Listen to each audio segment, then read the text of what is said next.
Hi all. I've been thinking about why so much work that I've done, but also the work that people I know have done, sucks so much. So I came up with a universal space-time continuum paradigm real science, very true and not just random thoughts from my brain pseudo-theory about the concept of work. To begin, let's start with a rough definition of work. In many dictionaries, you'll come across a definition similar to this. Work: physical or mental effort or activity directed toward the production or accomplishment of something. Okay, so I don't know why, but I thought of a guy designing and building an animal pen as an example of work. Then, I realized that the nature of work changes completely based on the reasons for doing the work. Let me show you what I mean. Let's say this guy named Bob is making a pen to keep animals in. Yet, the reason or reasons for making the pen can vary. So, one reason for working might be out of the love for the work, or because the work is fulfilling in some way. For example, Bob loves building things and making an animal pen fulfills him. Another reason for working might be out of personal needs. Maybe Bob is working to earn wages to survive, for example. A third reason for working might be out of force. Bob is being forced to build this pen by his father, let's say. Okay. So now let's set some guidelines. I think that work that one loves or finds fulfilling is something people would like to do, and work that satisfies one's needs is generally something that must be done. And lastly, I think that work that is forced is something people generally would not like to do. Now, let's think about the combination of these three factors. Work that one loves or finds fulfilling and satisfies one's needs is probably the best kind of work. One gets to do what they love while also doing things that must be done. I guess an example of this would be Bob loving the work of making an animal pen and making enough money to meet his personal needs. Next, I would say that work that is forced and is done out of necessity is generally not pleasant work. In reality, I think that these two factors often hold hands very tightly.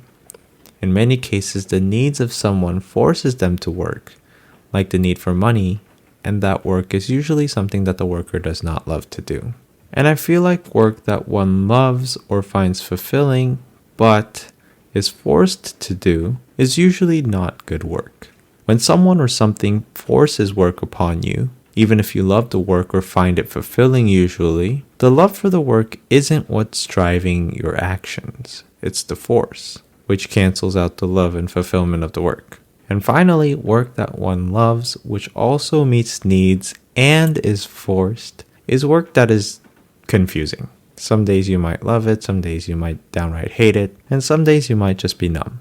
I suspect most work in the US and probably around the world is work that is both forced yet necessary for personal survival. Basically, wage work is what I mean. And that sucks because it means that there are a lot of people out there who likely hate their job or jobs and are afraid of losing their jobs because they need them to stay alive. That's depression and every other mental illness waiting to explode. So there are probably an infinite number of ways in which we could reorganize work in society in order to make this, work better. And so I thought of a solution. So in a better world, we want to give everyone the option of doing work that they love or work that fulfills them, right? It could be making ice cream, teaching, coding, graphic design, civil construction, whatever they love to do. And their work should be able to satisfy their personal needs. And I don't think that we need to force people to do work when people are doing work that they love or find fulfilling because they'll do it out of their own volition. So I'm just going to say that in this fake world we're building, we minimize force of work as much as possible. Okay, but then I realized that there may be a problem.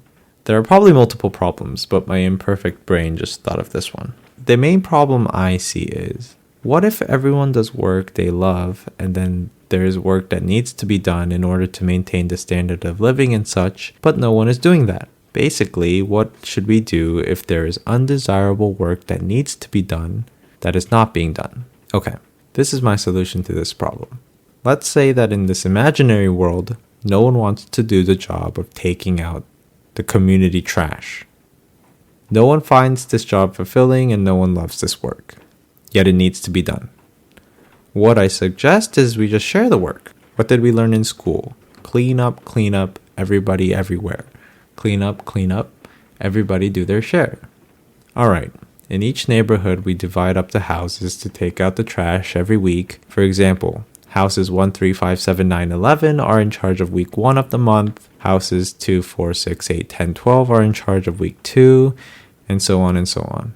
And people get paid for this. And I feel like there are a cajillion ways of creating systems to share work other than the example I just gave. So I'm sure people can work this out.